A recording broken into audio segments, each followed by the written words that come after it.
चलते हैं प्रवीणा कड़ाकिया, वो हमारी नेक्स्ट सिंगर है और कविता पढ़ेंगी।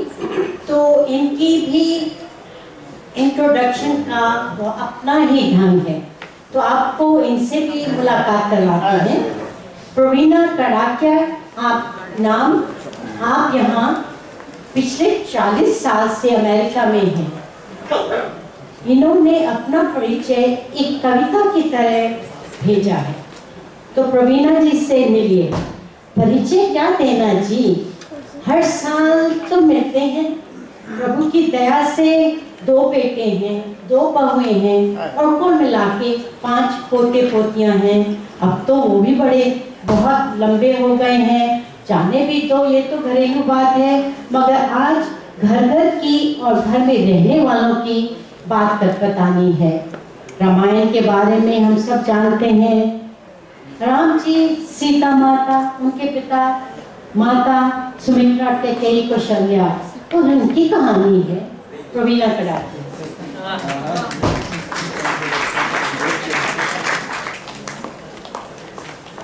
नमस्कार आप सबको। ठीक है, अरे उसको तो बहुत अगर आप वहाँ से बोलें तो बहुत अच्छा रहेगा, मगर अगर किसी को पोडियम चाहिए तो आप यहाँ से जो ठीक लगे आप। हाँ वो गिरना।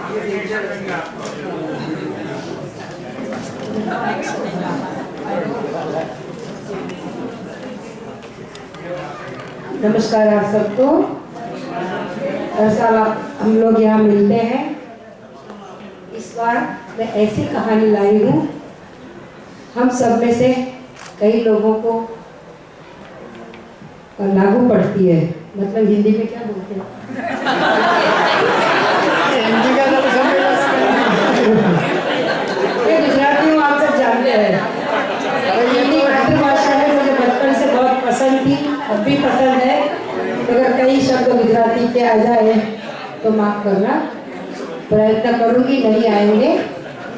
मैं बताने जा रही हूँ, हम सब लोगों ने रामायण पढ़ी है और रामायण में एक किस्सा भी हम सबको पता है कि जब दशरथ राजा युद्ध में थे तब कैकेयी ने उसके रथ का जो खिला निकल गया तो उधर उंगली रख दी थी, तो दशरथ राजा प्रसन्न हो गए और बताया कि तुझे मैं 2 वरदान देता हूँ, तब जब तुझे चाहे तो मांग लेना।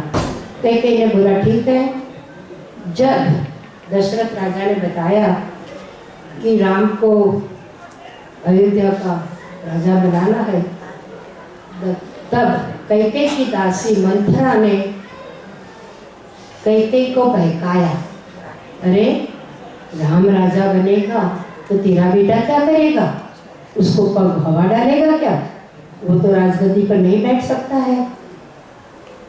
तो कैकेयी बोली मैं क्या करूं? तो मंथरा ने बताया भेज तो राम को वनवास और तेरा बेटा राजा बनेगा और 14 साल के लिए वो वापस भी नहीं आएगा। तब जब कैकेयी ने ये बात दशरथ को बताई, दशरथ मूर्छित हो गए और राम तो दौड़े चले आए, बोले हम तो जाएंगे वन में, आपकी आज्ञा है, हम कैसे मना कर सकते हैं। तब राम जब वन में जा रहे थे तो सीता ने एक पल का भी विलंब नहीं किया और बोली मैं आपके साथ चलूंगी। इस बात की जब मैं चर्चा कर रही थी मेरे एक मित्र के साथ, तो उसने जोर से कहकहा लगाया, सीता वन में क्यों गई? मैंने बोला वो पतिव्रता नारी थी, जहाँ पति वहाँ पत्नी जाएगी। मैं अपनी बात बताती हूँ इसमें बीच में। मैं शादी के 12 साल के बाद अमेरिका आई थी 2 बच्चों को लेकर। मेरा एक फ्रेंड पूछता है मुझे तुम अमेरिका क्यों गई? मैंने बोला जहाँ मेरा पति वहाँ मैं नहीं जाऊँ तो मैं कहाँ बम्बे में रहूँगी। ये तो बीच वाली बात है, इसका वैसे ही बताया मैंने आप सबको। तो सीता वन में गई क्योंकि वो पतिव्रता थी, मगर 21वीं सदी के बीमारी जिस लोगों को होती है दिमाग में, उसने क्या बताया मुझे मालूम है? वो बोलते हैं सीता वन में गई क्योंकि उसने सोचा 3 सास के साथ रहने से तो वनवास और वलकर अच्छे हैं। मेरा भी माथा ठनका। मैंने बोला आप 21वीं सदी के हो ना, इसलिए ऐसा सोच सकते हो, मगर जरा गौर से देखो सीता वन में गई थी, उसका वो कारण नहीं था। तो अब मेरा जवाब सुनिए।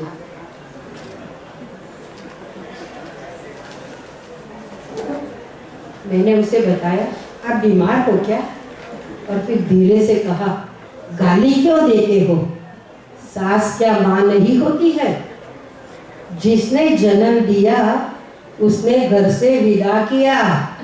कोई माँ होती है जो अपनी बेटी को घर में रखेगी और खुश रहेगी? जन्म तो उसने दिया, 9 महीना उसने भी अपने पेट में पाला, मगर अपने घर से विदा किया। जान न पहचान, सास को बहू की क्या जान थी? बेटा आके बोला माँ मैं शादी करके ले आया, माँ क्या बोलेगी? हाँ बेटी गले लग जा। जान न पहचान, प्यार से गले लगाया। जिसने जन्म दिया उसने घर से विदा किया। जान न पहचान, प्यार से गले लगाया। सास ने भी अपने बेटे को 9 महीने पेट में पाला होता है, वो पेट से नहीं टपकता है। फिर रुककर बोली, बेटा ने बोला माँ ये तेरी बहू है। माँ ने 2 बाजू फैलाए और गले लगाया।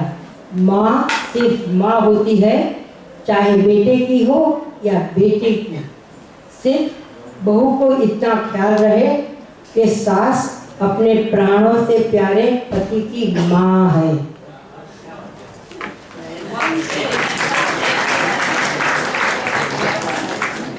रवीना जी बहुत अच्छा लगता है। आज रामायण के जो कलाकार हैं वो बहुत ही मशहूर हैं, सबको उनका ही पसंद है।